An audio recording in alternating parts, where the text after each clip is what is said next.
After a decade of corruption, violence, and severe poverty, New York, otherwise known as Fear City, became one of the most dangerous cities in the United States. By 1980, over 150 street gangs had formed throughout all 5 boroughs. Most initially looked to protect their neighborhoods and keep narcotics off the street, but the introduction of crack in 1981 changed everything. It became a lucrative opportunity for disenfranchised youth, and as substance abuse began to skyrocket, so did the crime rate. Law enforcement struggled to adapt to this new phenomenon, and the city would erupt into chaos as various crews battled over control of the drug trade. This is the story of the New York Warzone.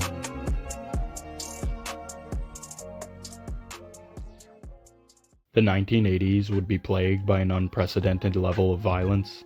In 1980 alone, there were 1,821 homicides in New York City. This was 69 more than the year prior and was the deadliest in the city's history. But unfortunately, this unsettling trend would only worsen throughout the decade. Well-established crews like the East Harlem Purple Gang had a firm grip on the city's narcotics trade. This Italian-based street gang had been active since the early 1970s, forming numerous connections from local street gangs to the Italian mafia. They had more than 150 members throughout New York, with the South Bronx having 30 alone. The crew was made up of drug dealers and professional hitmen. The gang earned a vicious reputation while pushing heroin throughout the 1970s. They also carried out numerous hits for the Bonanno, Lucchese, and Genovese crime families. The East Harlem Purple Gang became key players during the crack epidemic and flooded numerous neighborhoods with the substance. Other crews began forming around the city, one being the Supreme Team led by Kenneth Supreme McGriff and his nephew Gerald Prince Miller. They operated out of Jamaica, Queens, and dominated the area along with other neighborhoods. 1981 would be another record-breaking year with 1,832 homicides. The Supreme Team adapted to this hostile environment by creating a sophisticated network of blanket gangs. These sub-gangs carried out retaliations and pushed narcotics on a street level. At the height of their operation, Kenneth McGriff and Gerald Miller were pulling in more than $200,000 a day. The Supreme Team became bitter rivals with the South Brooklyn Boys, another Italian gang that had been around since the 1950s. The Supreme Team and the South Brooklyn Boys had deep roots in the narcotics trade, and tensions kicked off over territorial disputes.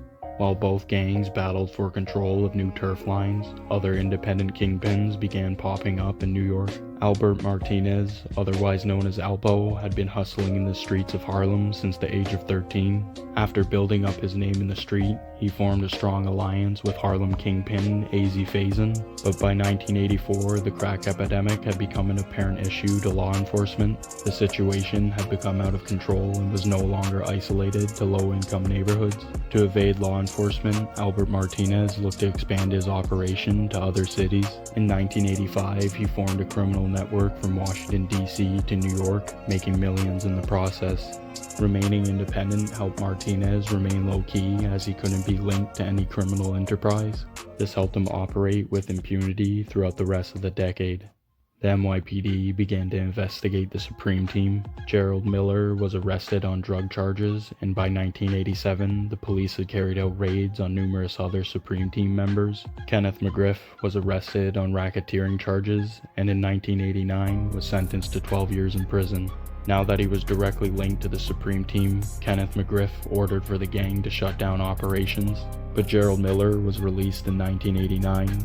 He looked to re-establish the gang and rebuild it to its former glory. 1989 seen 1,905 homicides in New York City, making it another record-breaking year. Miller re-established the Supreme Team's network to a point where they were making $10,000 a day. Under his sole leadership, the Supreme Team became a ruthless organization hell-bent on keeping Queens under their control. McGriff was respected in the streets, but Miller was feared.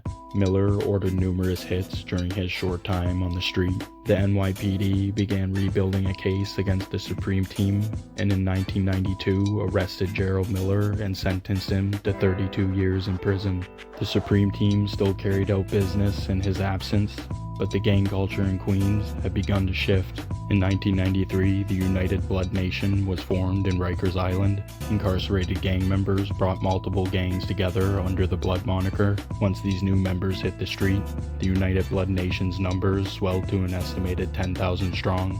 blood subsets started popping up in Queens, and other hostile gangs started banding together under the Crip moniker to combat this new threat.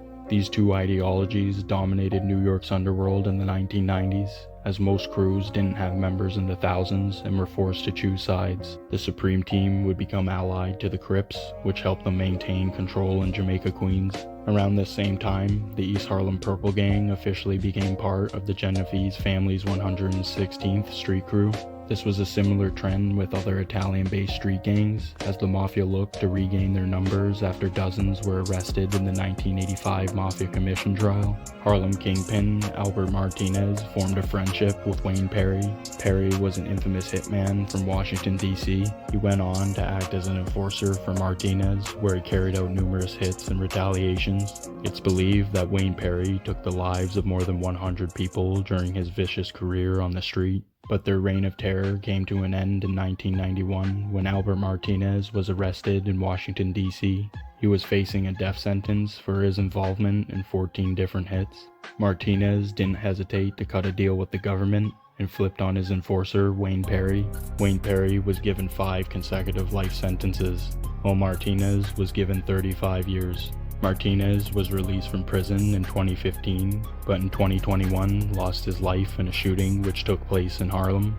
The Supreme Team were raided again in 1996, and the gang has officially been dismantled since 2001. The early 2000s seen a significant decrease in crime for numerous reasons, less corruption on a state level, and a cultural shift within the NYPD who bolstered their numbers in the street and effectively dismantled various crews. The new generation, who's seen the devastating effects of the crack epidemic, left a void in the street as a large portion refused to participate in the vicious cycle. Although it was a gradual transition, New York City today is one of the safest cities in America. For the first time in over 30 years, New York City went 5 days without a single shooting. The city still has its problems, but in comparison to past crime rates, it's night and day. But like empires, cities rise and fall. Let's just hope for New York it continues in the right direction. Well guys, I hope you enjoyed that story. If you did, don't forget to like and subscribe, as it's always greatly appreciated. And if you want to see a more in-depth look on these individual crews, just let me know down below. With all that being said, thanks for watching, and I'll catch you all in the comments.